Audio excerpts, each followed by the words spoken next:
Otro de los temas de los que quería hablar hoy es la condena a Dani Alves. Ya sabéis que le pedían o 9 o 12 años de prisión y finalmente solo le han condenado a 4 años y medio. Esto es bastante... ha sido bastante llamativo. Será culpa de Irene Montero, me imagino, ahora también, ¿no?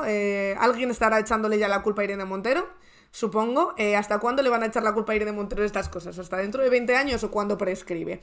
Entonces, Dani Alves, condenado a 4 años y medio de cárcel por la violación a una joven en una discoteca. La Audiencia de Barcelona considera probado que el futbolista agredió sexualmente a la víctima y que además hubo uso de la violencia, pero le rebaja la pena por la reparación económica del daño, que ahora hablaremos de esto porque... en ningún momento los 4 años y medio estuvieron encima de la mesa. Unos le pedían 9 y otros le pedían 12. O sea, quiero decir, las penas que se le pedían eran mucho más altas de las que al final se han implantado. Pero ojo que cabe recurso, y ahora hablaremos, como os digo, de esto que ha estado antes tuiteando la abogada experta en violencia machista Carla Validurán, que ya sabéis que ha estado de invitada, de hecho, en este programa en varias ocasiones y creo que ha sido bastante clarificadora al respecto. Pero primero, si os parece, leemos lo que ha ocurrido, ¿no? La Audiencia de Barcelona, cuenta Jesús García Bueno en El País, ha condenado a Dani Alves a 4 años y medio de prisión como responsable de la agresión sexual a una joven de 23 años en los lavabos de un reservado de la discoteca Sutton en Barcelona. Los magistrados de la sección 21ª dan credibilidad al relato de la víctima sobre los hechos y consideran probado que el exjugador del Barcelona la penetró vaginalmente sin su consentimiento y con uso de la violencia. La víctima de la violación ha recibido la noticia de la sentencia condenatoria, que no es firme y que puede ser recurrida en el despacho de su abogada Esther García. El tribunal ha acordado además mantener a Alves en situación provisional, donde permanece desde el 20 de enero de 2023, que esa es otra. Si está en prisión provisional normalmente, y hasta donde yo sé, ahora veremos si es así, le descuentan evidentemente el tiempo que lleva dentro ya de la prisión.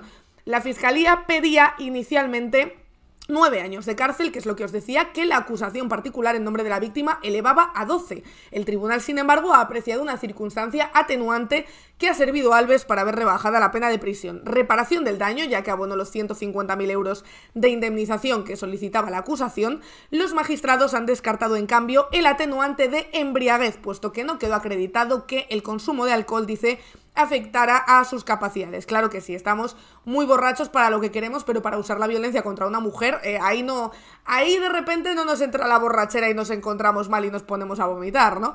Además de los 4 años y medio, de los que ya ha cumplido 1 año y 1 mes en prisión preventiva, la sentencia le impone una pena de libertad vigilada de 5 años que se aplicará una vez cumplida la pena de prisión. También le prohíbe acercarse a menos de 1 kilómetro del domicilio o el lugar de trabajo de la víctima y le condena al pago de esos 150.000 euros ya abonados por los daños morales y las lesiones causadas a la joven. El tribunal considera aprobado el relato de la víctima sobre lo ocurrido en los lavabos. Alves, según el relato, cogió bruscamente a la denunciante, la tiró al suelo y, evitando que pudiera moverse, la penetró vaginalmente, pese a que la denunciante decía que se quería ir. Los magistrados entienden que con ello se cumple el tipo de ausencia de consentimiento, con uso de la violencia y con acceso carnal. La joven no presentaba lesiones vaginales, solo un hematoma en las rodillas, pero la sentencia recuerda que, y esto es muy importante y sienta una jurisprudencia, que es que para la existencia, dice esa sentencia, de agresión sexual no es preciso que se produzcan lesiones físicas ni que conste una heroica oposición de la víctima al mantener relaciones sexuales. Y esto efectivamente es lo que cambiaba la ley del solo sí es sí. Recordad la heridita, ¿no?, de la que hablaba esa ministra del Partido Socialista. Pues bueno, afortunadamente, gracias a la ley del sí es sí, no hace falta la heridita para probar que te han tirado al suelo y que te han violado mientras tú te resistías, ¿no?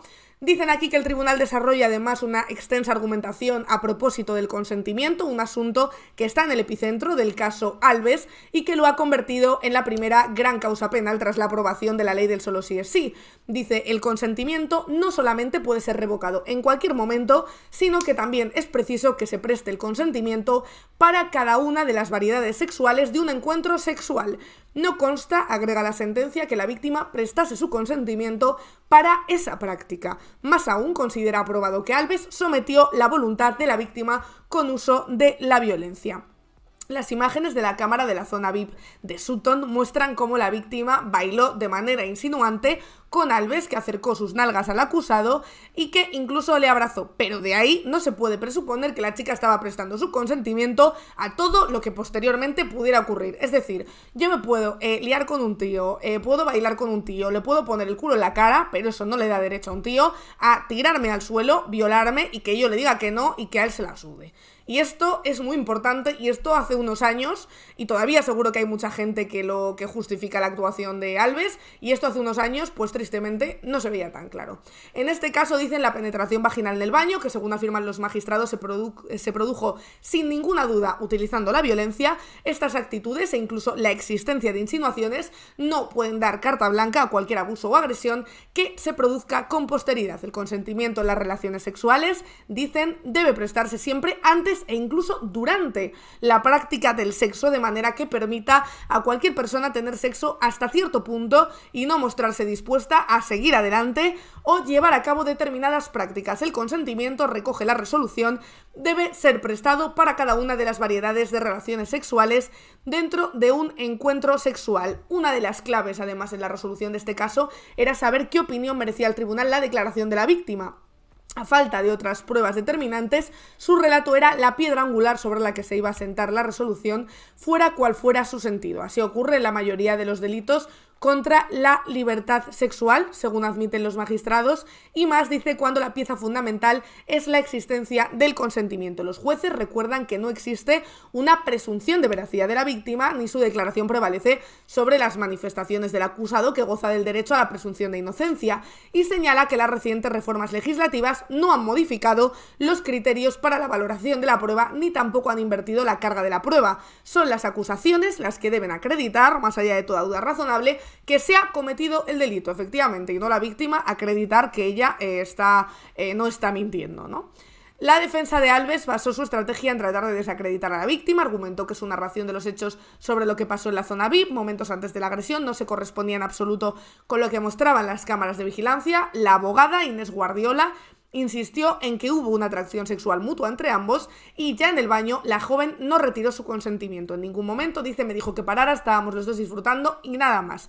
El tribunal admite que algunas manifestaciones de la denunciante, las que tienen que ver con lo ocurrido en la zona VIP, no se compadecen con las pruebas practicadas, pero considera que en lo nuclear de su declaración, lo ocurrido en el baño, la narración de la víctima ha sido coherente y especialmente persistente durante toda la fase de la instrucción, todo lo contrario a Alves, que en su primera comparecencia ante la jueza el 20 de enero de 2023 dio hasta 3 versiones distintas de lo ocurrido. La sentencia subraya que en su comparecencia de la víctima en el juicio oral no se apreció ninguna contradicción relevante. A favor de la credibilidad de la víctima, además, añade la sentencia, se suma el hecho de que no se ha probado ningún móvil espurio. Ni conocía al señor Alves, ni consta que tuviera ninguna animadversión hacia él, ni tampoco se ha constatado ninguna rencilla, envidia, celos u otro motivo que la llevaran a denunciar unos hechos que le han provocado más problemas que ventajas. Además de estrés postraumático severo, ha sufrido otras consecuencias, como por ejemplo que se haya divulgado su identidad, su imagen,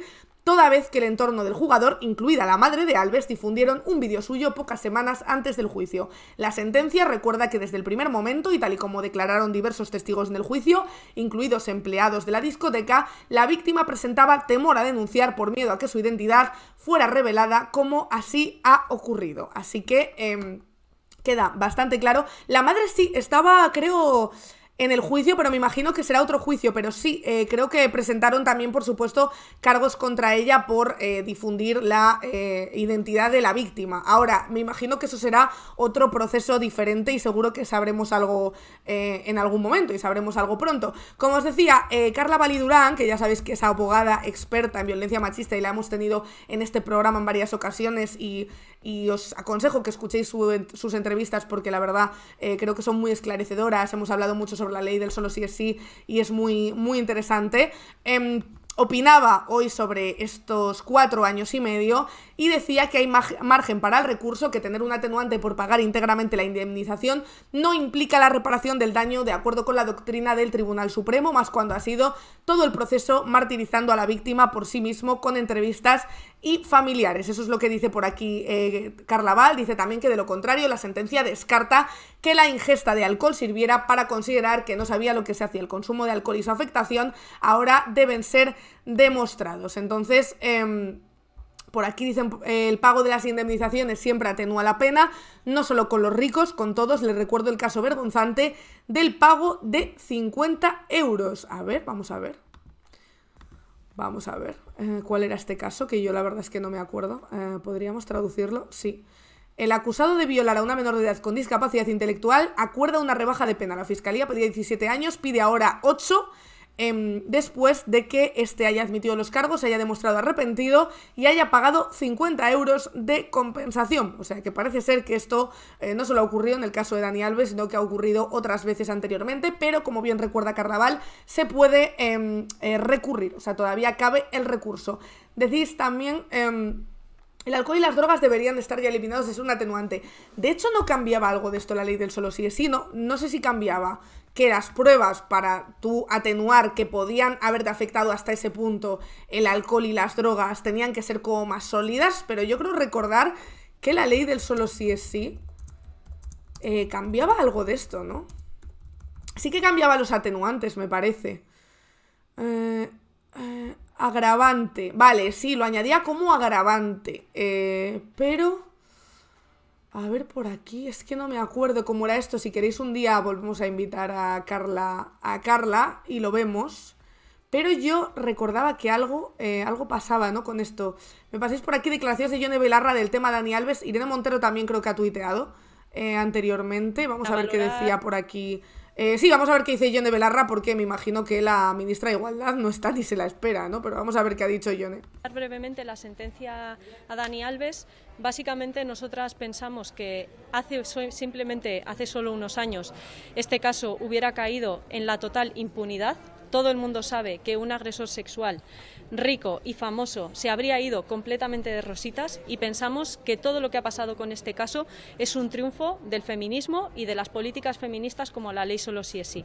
Gracias a ese trabajo y gracias al impulso de la sociedad española, hoy tenemos una sentencia y además se dice claramente que por lo que se juzga y condena es por un acto sexual sin consentimiento. Así que... Desde luego la sentencia, como bien hemos leído antes, es bastante aclaratoria y la verdad bastante esperanzadora en cuanto a la jurisprudencia sobre el consentimiento. Irene Montero decía por aquí, la sentencia contra Dani Alves establece con claridad que cometió una agresión sexual porque la víctima no consintió. Es el resultado de la lucha feminista por el derecho a la libertad sexual y por poner el consentimiento en el centro. Se acabó la impunidad, solo sí es sí, decía Irene Montero, el acompañamiento a la víctima por parte de las instituciones y de la sociedad, que su credibilidad no haya dependido del proceso judicial y asegurar su derecho a la reparación, son también cambios imprescindibles del solo sí es sí. Con el modelo penal anterior, un acto sexual sin consentimiento no era penado como agresión sexual, había que demostrar violencia y la mayoría de agresores quedaban en la impunidad en los procesos judiciales o en el juicio social que cuestionaba antes a la víctima que al agresor. Hasta ahora, muchos agresores se sentían impunes por su poder, su posición social o unas normas culturales que no daban credibilidad a la víctima. España está cambiando y aunque quede mucho por hacer, se acabó el silencio de las mujeres y la impunidad de los agresores. Sigamos adelante, decía, defendiendo nuestro derecho a la libertad sexual, construyendo cultura del consentimiento y del feminismo, que la reacción machista, aunque venga con fuerza desde el poder judicial, mediático, político, no nos haga dudar de nosotras mismas. Decía por ahí Irene Montero, y es verdad, y lo decíamos aquí, ¿no?, que al final pondrán cada cosa en su sitio, pero lo que está claro es que la sentencia en lo que respecta al consentimiento no habría sido así antes de la ley del solo sí es sí.